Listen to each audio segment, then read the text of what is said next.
창세기 23장 1절에서 20절까지 23장입니다. 같이 읽습니다. 시작. 사라가 127세를 살았으니 이것이 곧 사라가 누린 횟수라. 사라가 가나안 땅 헤브론 곧 기럇 아르바에서 죽음에 아브라함이 들어가서 사라를 위하여 슬퍼하고 애통하다가 그 시신 앞에서 일어나 나가서 헷 족속에게 말하여 이르되 나는 당신들 중에 나그네요.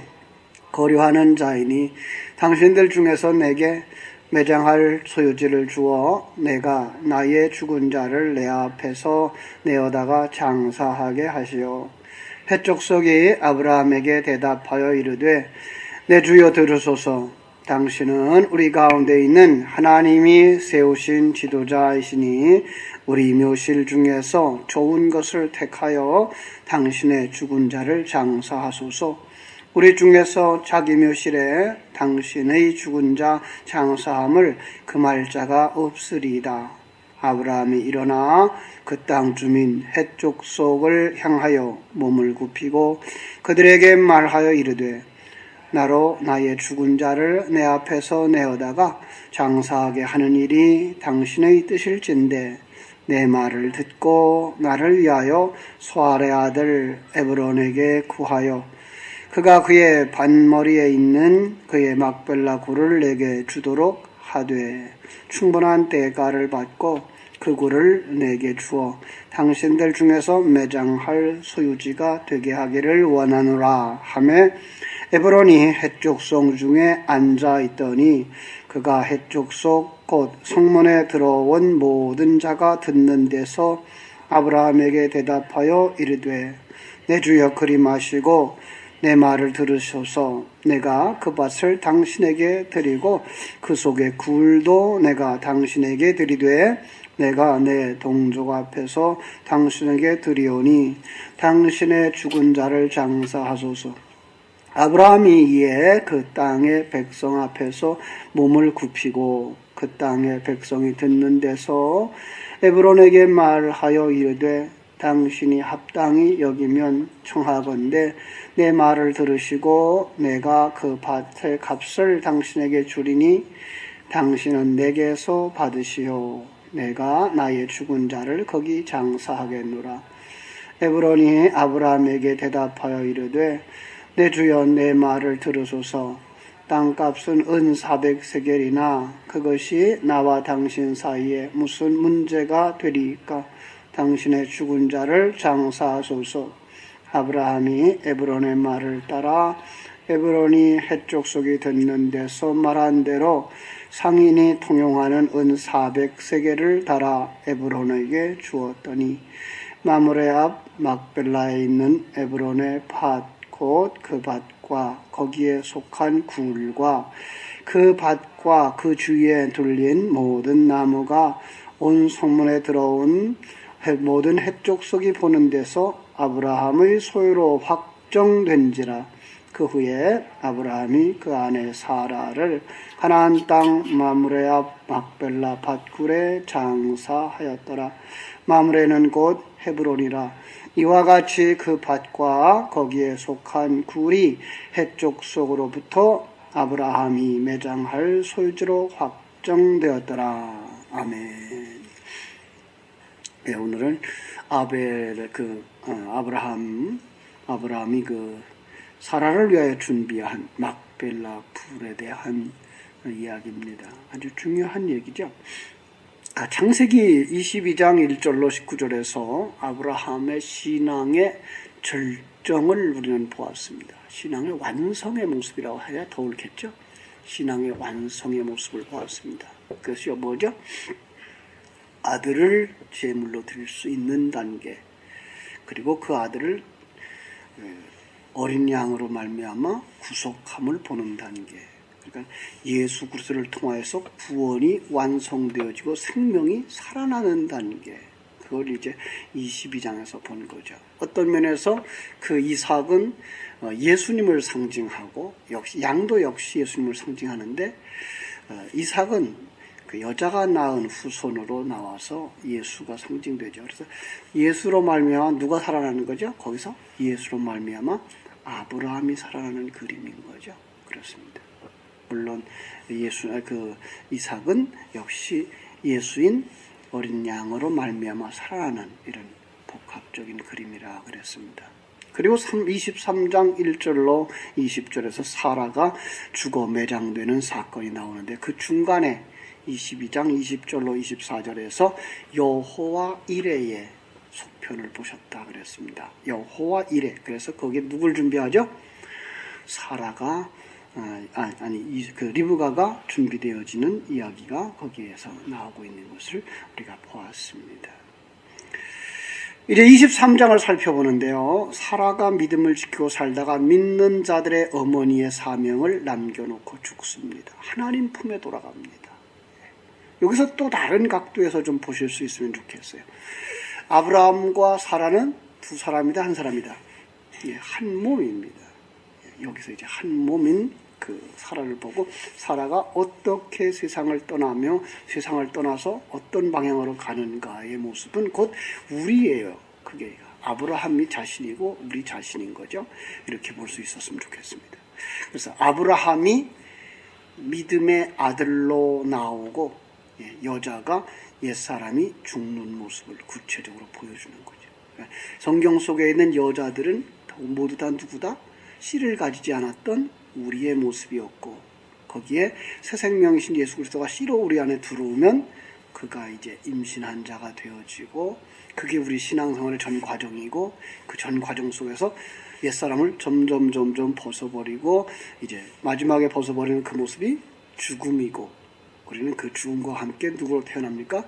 아들로 완성되어지고 천국으로 완성되어지는 이런 그림인 것입니다. 그래서 조금 어렵다고 하시는 분들이 있더라고요. 제 설교가 참 어렵다고. 어제도 한 분 그래서 상담을 하다가 돌아가셨는데 참 어려움죠. 이제까지 그냥 글자 그대로 사라는 사라고 밭은 밭이고 이렇게만 생각하고 살아왔는데 거기다가 그걸 가지고 영적인 이 세상과 천국을 계속 대비해서 이렇게 나가는데 사실은 쉽습니다. 오히려 이렇게 조금 지나가고 나면 우리 아마 보여질 겁니다. 머지않아서. 우리 카페가 있어요. 가능하신 분들은 이제 포리교회 카페에 들으시면 창세기 1장부터 쭉 설명해 놓은 거, 그 다음에 수요일 날은 이제 사도신경을 쭉 강의해 놓은 게가 있습니다. 얼마 전에 한 분이 들어왔어요. 그래서 황명창이라고 그랬나요? 그래서 그분이 들어와서 이제 편지를 보냈어요. 그랬더니 메시지를 보냈더니 그분 소식이 1995년에 우리 교회에 나왔다가 97년에 이사를 가서 한 18년 동안 이렇게 신앙생활하는 과정 속에서 여러 가지 모양으로 신앙생활도 해봤고 축복을 말하는 교회도 다녀봤고 신비운동하는 교회도 다녀봤고 그러다가 창원에 있는 아마 이 목사님이실 거예요. 그분을 통해서 복음이 뭔지 알고 신비주의와 기복주의를 벗고 바른 신앙으로 돌아왔는데 얼마 전 우리 동네에 한번 왔었다 그러면서 제가 왔다는 소식을 듣고 카페에 들어왔는데 정말 진리에 대해서 말씀을 가지고 오셔서 고맙다고 하는 그런 얘기를 들어서 자기도 이제 그쪽에 와 있다고. 그런 사람들이 이렇게 생겨나더라고요. 그것들이 어렵지를 않아요. 근데 잠깐만 문만 열면 우리가 너무 이 세상 것을 원하고 살아가고 세상 것을 가지고 성경을 보기 때문에 그냥 국어사전적인 성경 해석들을 많이 할 수 있는데 그건 영적이진 않아요. 세상적인 얘기죠. 거기서 조금 더 벗어나 영적인 면을 보고 우리의 영적인 모습을 봐야 돼요. 여기서 나오는 아브라함이 누구고 우리고 그죠? 사라도 역시 나고 이런 쪽으로 우리가 볼 수 있는 눈이 열려져야 되는 거죠. 그죠? 그래서 역사는 그 사라의 죽음으로 끝나지 않아요. 사라의 죽음으로 끝나지 않고 이 역사는 또다시 어떤 다른 여자가 출연하는 거죠. 그게가 리브가가 출연하는 거고요. 그 리브가를 통해서 또 누가 나와요? 아들이 나오는 거죠. 그래서 사라를 통하여서 이제 누가 나와요? 이삭이 나오고 또 리브가를 통해서 누가 나오죠? 예, 야곱이 나오죠. 그런데 그 야곱이 나올 때 또다시 두 사람이 나와요. 한 사람은 옛사람의 모습으로, 한 사람은 새사람의 모습으로 아예 두 사람을 그려놓고 나오죠. 그래, 세상에 속한 아들과 하나님에 속한 아들이 그냥 나오면서 또다시 거기서 이제 남녀의 결혼 이야기가 나와요. 사실 그 남녀 결혼의 이야기는 하나님과 우리의 결합의 이야기. 그리고 거기서 옛사람이 죽는 모습, 여자가 죽는 모습들은 다 우리의 옛사람이 죽는 모습, 이걸로 보시면은 정확합니다. 23장 1절에 보니까 사라가 127세를 살았다. 그래서 한번 이건 나이를 한번 계산해 봤어요. 그러면 그때 나이가 누구지? 그 아브라함은 몇 살이죠? 10살 더 많으니까 137살. 그죠? 그러면 그때쯤, 이삭은 몇 살? 100살에 낳았으니까 37살, 8살 됐겠죠. 그죠? 37살. 그죠? 그 후에 3년 뒤에 그 40살이 됐을 때에 리브가와 결혼을 하죠. 그리고 60살에 야곱을 낳아요. 그 당시에는 그래도 상당히 결혼이 늦었네요. 그죠? 그리고 상당히 오래 살았어요. 또 180살 이렇게 살았으니까 상당히 오래 살았대요. 그죠? 자, 그 다음에 아브라함은 이삭과 75년을 살아요. 그리고 175살에 떠나죠. 그러면은, 60살에, 야곱이 60살, 이삭이 60살에 야곱을 낳고, 그리고, 175살, 그리고 60살이었으면, 야곱이 60살이었으면은, 이삭이 60살이었으면, 이삭은 몇 살쯤 됐어요? 아브라함은 몇 살쯤 돼요? 160살이죠. 그죠? 그런데 175세에 죽어요. 그러면 야곱을 낳고도 야곱과 몇 년 같이 살았어요? 15년을 또 같이 살았어요. 그러니까 3대가 같이 살았던, 그죠? 그러면서 그 아브라함의 신앙, 이삭의 신앙, 이걸 야곱은 다 보고 그 속에서 큰 거죠. 그렇습니다. 어떤 면에서 우리의 신앙들은 이렇게 전수되어지는 거죠. 우리 부모님들이 그 모습을 보여줘야 되는 거예요. 지금은 핵가족이 되어져서 전부 다 그냥 결혼하면 곧바로 분립하고 자기들 멋대로 살아서 이게 잘 안 되어집니다만은 사실 가정의 가풍도 그렇고 신앙도 그렇고 어른들이 있을 때 그 속에서 정말 참다운 모습을 볼 수가 있거든요. 왜? 어른들은 신앙의 경륜을 가지고 그 모든 신앙생활 한 것들의 열매들을 보여줄 수 있거든요. 가끔 이제 그 교회마다 후임 목사들을 모실 때 40대 이하 이렇게 찾는 모습을 보면서 저는 그런 생각을 해요. 과연 저들이 저 큰 교회를 이끌어갈 만한 믿음의 역량이 있을까? 네. 요즘 그리고 이제 우리 주일학교들 보면서 과연 저들에게 주일학생 그 전도사님들에게 주일학교를 맡겨도 될까? 여기 신앙의 기초를 놓아야 되는 아주 중요한 시기인데 전도사님들이 과연 신앙이 정립되어 있느냐 이 말이에요. 성경 이야기는 할 수 있고 세상 얘기는 할 수 있을지 모르지만 진리에 과연 정립되어져 있을까? 이런 부분에서 저는 철저하게 교육전도사는 교육을 받는 시간이지 교육을 시키는 기간이 아니라고 생각을 하거든요. 연세 드신 어른들이 그 일을 잘 감당해야 돼요. 그래서 정말 신앙의 경륜이 좋은 분들이 주일학교 선생님들이 되셔야 돼요. 많은 그 젊은 사람들은 주일학교 선생님은 같은 또래에서 같이 어울려져야 된다고 생각해요. 그 놀이는 그렇게 해요. 놀이는 그게 가능해요. 그런데 그들에게 정말 흔들리지 않는 신앙의 모습을 보여줄 수 있는 건 어른들이죠. 그래서 교회는 앞으로 그렇게 되지 않는가. 주일학교, 유치부 선생님들도 경험이 많은 그런 조금 더 지나가면 이제 원로 목사님 같은 분들이 그들 앞에서 차근차근 성경 얘기를 해줄 수 있어서 그 깊이 있는 신앙을 가르쳐 줘야 바르게 되지 않을까라는 생각을 합니다. 한번 좀 더 우리 기도해보고 여러분들이 주일학교로 들어갔으면 좋겠어요. 우리 할머니, 할아버지들. 23장 4절에 보면은 나는 당신들 중에 나그네입니다. 그래요. 성경 속에 상당히 많이 이 나는 나그네요 해요. 창세기 47장 9절에서도 야곱도 이 땅을 목적지 삼지 않고 나그네로 살았습니다. 라는 얘기를 하죠. 예, 그렇습니다. 성도들에게 있어서는 이 땅은 나그네입니다.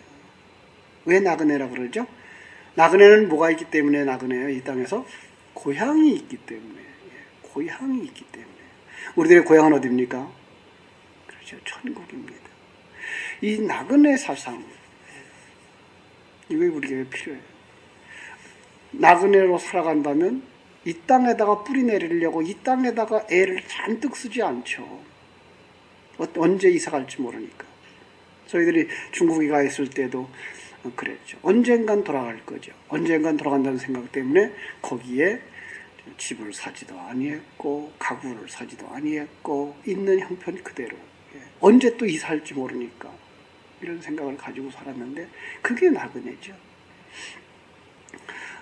그리고 이 땅에 살아가면서 우리는 뭐예요? 청지기의 삶을 사는 거죠. 청지기는 주인과 대비된 삶을 생각하면서 주인은 자기가 결정하고 자기가 계획 세우고 하지만 청지기는 뭐예요? 주인이 하라는 것만 해요. 그 모습, 주인의 모습, 청지기의 모습 또 하나 나그네의 모습을 가지고 이스라엘 백성들의 광야 생활 한번 살펴보시면 누가 그들을 이끌어가죠? 구름 기둥과 불 기둥이 이끌어가죠.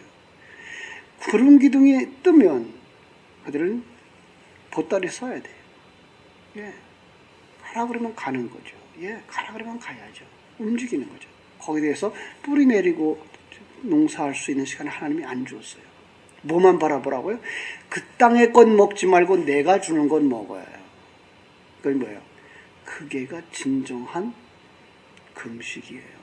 이 땅에서의 진정한 금식은 이 세상 것으로 배를 채우지 아니하고 하나님 것으로 채웁니다라는 고백이 금식이에요. 그래서 우리는 그 이스라엘 백성들은 1년에 한 차례 금식해요. 속죄일에 하나님 내가 이 세상 것들을 너무 먹고 살았습니다. 죄송합니다. 이제 이 세상 것 먹지 않고 하나님의 것 먹고 살겠습니다의 고백이 금식이었기 때문에 그날 그들은 세상 것을 먹지 않았던 것이지 그냥 그 먹지 않는 그 자체를 금식으로 여겨서 요즘은 살 빼려고 다이어트 하면서도 금식한다 그러는데 그건 금식 아니죠. 금식의 개념은 세상 것을 놓고 하나님의 것으로 채우는 것이 바로 금식인 거죠. 세상 것이라 그러면 세상 양물질, 그 세상 밥 이게 얘기가 아니고 세상의 사상, 세상의 법도, 세상의 방법들 이대로 살지 않는 사람, 이게 금식하는 거죠. 그래서 예수님은 40일 동안 뭘 했다 그래요? 금식했죠. 실제로 금식했어요. 그런데 그걸 우리에게 가져다 줄 때는 우리 일생토록, 예수님의 일생토록 세상 것을 양식으로 삼지 아니하고 하나님 것만 양식으로 삼은 사람이었다라는 걸 보여주는 거예요. 예. 세상 것, 세상의 도리, 세상의 법칙, 세상에 사람들이 생각하고 있는 것들, 평가 기준, 그걸로 살지 않는 것, 그게가 금식하는 삶인 거예요. 그렇게 될 때에만 하나님의 영광이 드러나는 거죠. 부자와 가난한 자의 대비도 그래요. 어떤 사람이 부자예요? 요만큼 가지고도, 땅을 요만큼 가지고도, 재산을 요만큼 가지고도 이건 내 거야 라고 하는 사람은 부자예요. 이렇게 큰 땅을 가지고도 이건 하나님 거예요. 제 거 아니에요. 이 사람이 청직이에요. 가난한 자예요. 그러니까 그냥 이렇게 살아간 사람은 청직인데 요만큼 가지고도 이건 내 거예요. 이 사람은 천국에 들어간다, 못 들어간다? 못 들어가는 거예요. 이게가 우리 성경이 말하고 있는 거예요. 부자는 천국에 못 들어간다 그러니까 재산 많아도 많은 척 못하고 사는 거 그거 아니고요. 그것들이 다 이건 하나님이 내게 맡겨주신 거, 하나님이 달라 그러면 오늘도 내놓을 수밖에 없고 나야 어차피 갈 때 떠날 때 빈손 들고 왔다 빈손 들고 가는 인생, 이걸 알고 그대로 살아가는 사람, 그가 청지기인 것이죠. 그가 가난한 자고요. 그가 천국을 소유한 자고요. 그렇습니다. 그렇다고 해서 천국을 바라보는 자들에게 이 세상에서 성실하게 살지 마라 라는 얘기는 아닙니다. 이 땅에서는 또 우리의 역할이 있어요. 그래서 하나님이 그 역할을 해서 보냈으면 무대 위에 인생처럼 성실하게 살아야 돼요. 예. 여자는 여자의 역할, 남자는 남자의 역할, 부모는 부모의 역할, 자녀들은 자녀의 역할, 학생은 학생의 역할, 그리고 직장인은 직장인에서의 자기의 역할들을 충성스럽게 감당해야 되는 거죠. 내게 허락하신 장소에서 내가 허락하신 일을 최선을 다하는, 하나님을 바라보고 하나님 나라를 바라보고 정직하고 성실하고 건강한 삶을 살아야 되는 것이 바로 우리의 목표인 것입니다. 목적인 것입니다. 그렇습니다. 그럼 23장을 통해서 어떻게 사는 것이 나그네의 삶인가를 잠깐 동안 배워보도록 하겠습니다. 초점은 사라의 죽음에 있지 아니하고 사라의 죽음을 대처하는 아브라함의 행동에 있습니다. 그걸 통해서 우리에게 이것이 나그네의 삶이야 라고 보여주는 겁니다. 23장 3절에 보면 이렇게 말하고 있어요. 그 시신 앞에서 일어나, 시신 위에서 일어나의 뜻입니다. 죽은 자 얼굴 위에서 일어났다는 의미입니다. 요거 보면 성경에 여러 군데에서 이런 그림을 보죠. 그죠? 선지자가 죽은 자를 위하여 기도할 때, 살릴 때 어떻게 해요? 그 위에 엎드렸다 일어나는 그림으로 나오죠. 예. 이게 뭘 상징하는가 하면 바로 부활의 상징이에요. 그래서 그가 부활할 거다를 믿었다에 의미할 때 이런 상징들을 보여주고 있어요. 열왕기상 17장 26절로 27절에 보면 사르밧 과부의 아들이 죽었다가 엘리야가 시체 위에 엎드렸다 일어남으로 그가 일어나는, 열왕기 하 4장에도 수넴 여인의 아들도 그랬죠. 이런 모습들이 많이 있어요. 신약에 오면 바울 사도가 강론할 때에 유두고가 그죠? 떨어져서 죽었을 때 바울이 역시 엎드렸다 일어나는 그 모습으로 부활을 상징하는 거예요. 그러면 아브라함의 행동은 아브라함이 그의 부활을 믿었다인 거예요. 예. 그럼 우리 신앙 성도가 이 땅에서 나그네 생활을 하면서 가져야 되는 아주 중요한 핵심이 뭐라고요? 우리가 우리의 부활을 믿는 신앙이에요. 그렇습니다. 여러분 부활하신 분입니까? 예, 부활하신 분입니다. 언제요? 죽었던 너희를 살리셨고는 부활입니다. 영적인 생명이 우리 속에 들어오면 이때부터 우리의 부활은 시작되는 겁니다. 그리고 우리의 일생토록 이 부활은 완성되어져 가는 겁니다. 이 다음에 죽었다가 다시 어느 시간에 와서 다시 일어나는, 그렇지 않습니다. 영적인 세계에는 여기서 오늘 끝나면 그냥 천국으로 들어가는 겁니다. 기다리는 시간 없습니다. 기다릴 필요도 없습니다. 많은 사람들이 시간과 공간의 세계 속에서 시간 계산을 해놨기 때문에 죽은 자들이 어느 날 가서야 일어날 거라고 생각하는 이런 생각을 가지고 있습니다. 그런데 죽으면 그날, 오늘과 같은 날, 영의 세계에서는 천년이 하루 같은, 그러면 죽으면 그날로 올라가는 겁니다. 완성되어져서 어디서 기다리거나 잠자고 있지 않습니다. 문자적으로 해석하신 분들이 시간적으로 세상을 만들어 놓고 그런 신학을 만들어 놨을 뿐입니다. 절대로 속지 마십시오. 여러분은 오늘 이 세상을 떠나면 우리는 어디 간다고요? 천국으로 바로 들어가는 겁니다. 예. 천국에 바로 들어간 그들이 무슨 부활이 필요합니까? 그때 우리는 예수 그리스도의 몸과 같은 몸을 입는 것입니다. 이런 믿음을 가지고 옛사람은 뭐예요? 그냥 벗어버리면 됩니다. 우리의 장례의 문화도 그래서 꼭 매장을 해야만 된다고 하는 사상 속에서 그냥 그건 아무 상관이 없습니다. 그냥 병원에다가 시신을 기증하는 것도 괜찮습니다. 화장을 하는 것도 괜찮습니다. 왜요? 우리는 그걸로 다 부활하는 것 아닙니다. 우리는 이 세상 속에서 끝나는 그 순간, 하나님께서 예비하신 멸하지 아니하는, 영원히 멸하지 아니하는 그 육체, 예수님처럼 시간과 공간을 초월해서 문이 다 닫혀도 통과해 나갈 수 있는 그 육체, 그러면서도 음식을 먹을 수도 있고 안 먹을 수도 있는 그 육체를 가지고 살아가는 겁니다. 전혀 하고 우리 조상들 화장했는데, 우리 누구 화장했는데 그것 때문에 염려하지 마십시오. 그거는 그냥 우리들의 남은 육체 처리하는 과정일 뿐입니다.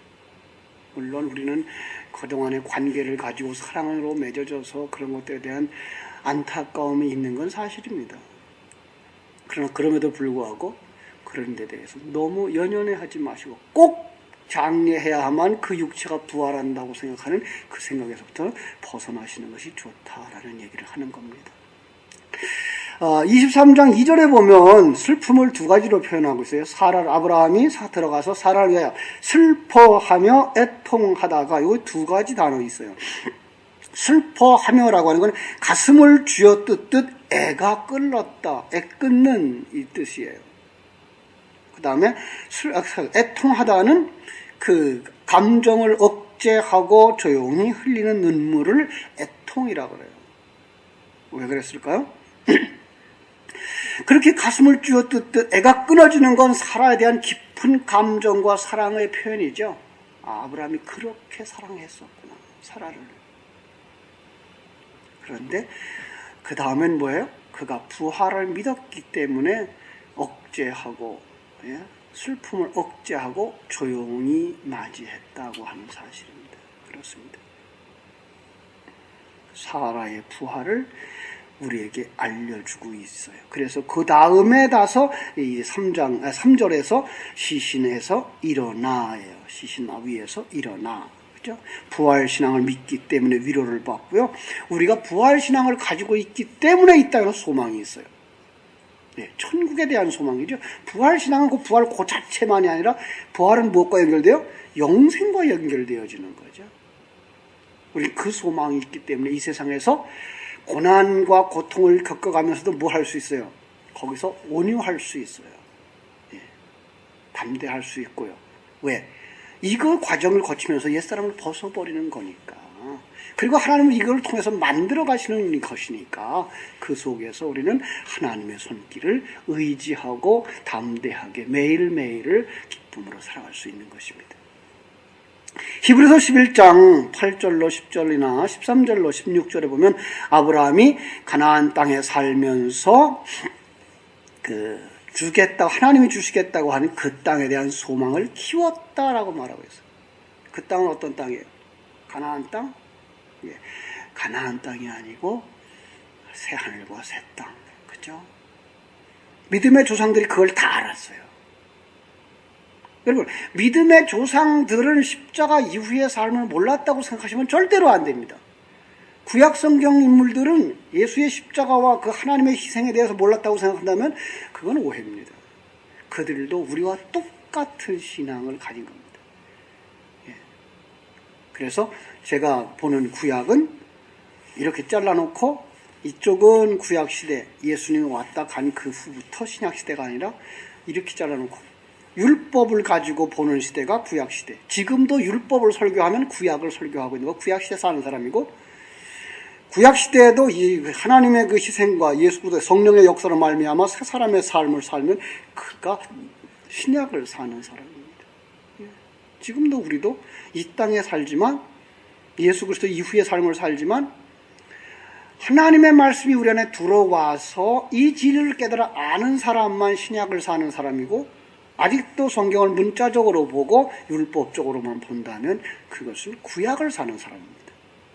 구약을 사는 사람은 천국에 들어가지 못한다라고 하는 대표적인 그림이 모세가 가나안 땅에 들어가지 못하고 죽는 것으로 끝나는 그림입니다. 모세는 무엇의 상징이라고요? 율법의 상징이기 때문에 그렇습니다. 그래서 그리고 가나안에 들어가지 못하는 그림으로 끝납니다. 그가 천국에 들어가지 못했다는 얘기가 아니고 그 그림을 통해서 우리에게 무언가 보여주고 가시는 것을 우리는 볼 수가 있는 거죠. 그죠? 자, 그래서 그는 이제 밭을 사죠. 그 밭을 삽니다. 예. 여러분, 그 밭은 무엇을 의미할까요? 세상을 의미하는 겁니다. 그래서 세상 속에서 어디? 세상 밭에 한 구퉁이가 뭐가 있어요? 얘가 무덤이 있습니다. 그렇죠? 밭을 세상의 힘으로 상징하고요. 많은 사람들이 그걸 가지기 원하죠. 그런데 그 끝은 무엇이라고요? 죽음이라고요. 그 끝은 무덤이라고요. 그렇습니다. 세상 힘의 끝이 무덤인 것을 우리에게 보여주는 그림입니다. 너희는 세상 힘의 끝에 있는 죽음을 준비하라라는 거죠. 오늘 우리는 뭘 준비해야 돼요? 죽음을 준비해야 돼요. 예. 지금도 우리는 부활의 삶을 살면서 한편으로는 무슨 삶을 삽니까? 매일매일 죽는 삶을 사는 거죠. 예. 우리는 점점 죽음으로 가까이 가는 거예요. 그 무덤으로 가까이 가는 거예요. 그 문턱을 넘어서는 순간 옛사람의 삶은 완전히 끝나는 그것이 완성의 죽음이고, 그때 우리는 새 사람으로 완성되는 부활의 완성에 이르게 되는 거죠. 그렇습니다. 성도는 이 사실을 알고 성도가 받게 될 궁극적인 축복, 새 하늘과 새 땅, 그 밭을 바라보면서 한 걸음 한 걸음 나가는 것입니다. 햇사람들이 간증이 있어요. 당신은 하나님의 방백입니다. 여기 오늘 여름 성경어는 그렇게 말했대요. 하나님의 지도자입니다. 그러세요. 당신 지도자. 하나님이 세우신 지도자. 아니, 옛 성경이 훨씬 낫죠. 하나님의 방백입니다. 라는, 여러분들이 바로 그 하나님의 방백입니다. 하나님의 사자들입니다. 의 뜻이에요. 여러분들은 하나님의 사자입니다. 그것이 신약 성경에 보면 천국 열쇠를 가진 자입니다. 로 나오죠. 왜요? 여러분들이 어떻게 설명하면 세상 사람들이 천국을 볼 수도 있고 천국을 보지 못할 수도 있어요. 여러분들을 통해서 그들은 하늘나라를 볼 수 있어야 돼요. 여러분이 그만큼 삶에 천국의 삶을 보여줘야 되는 거예요. 그런데 천국의 삶을 이해하지 못하면 천국의 삶을 보여줄 수가 없죠. 그죠? 그래서 여러분들이 천국의 삶을 이해하고 어떠한 환경 속에서도 하나님의 자녀다운 삶을 살아갈 때 그것이 바로 천국을 보여주는 거예요. 그러면 그 속에서 하나님의 생명을 가진 자는 일어나 당신을 보고, 아, 그것이 바로 하나님의 삶이구나. 여러분처럼 십자가를 지고 그리고 자기 부인의 삶을 살게 되는 것입니다. 그렇죠?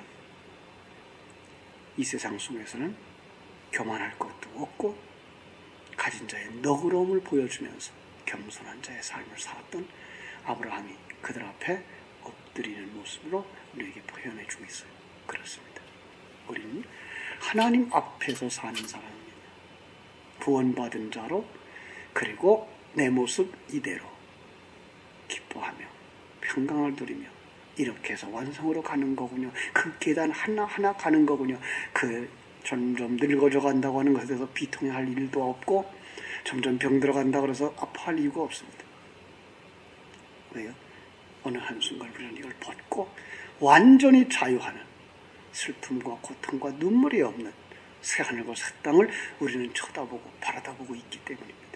그래서 오늘도 하나님이 여러분을 어떤 환경에 맡겨주시든지 그 속에서 건강하게 편안한 마음 가지고 승리의 삶을 살게 되기를 주님의 이름으로 축원합니다. 기도하겠습니다.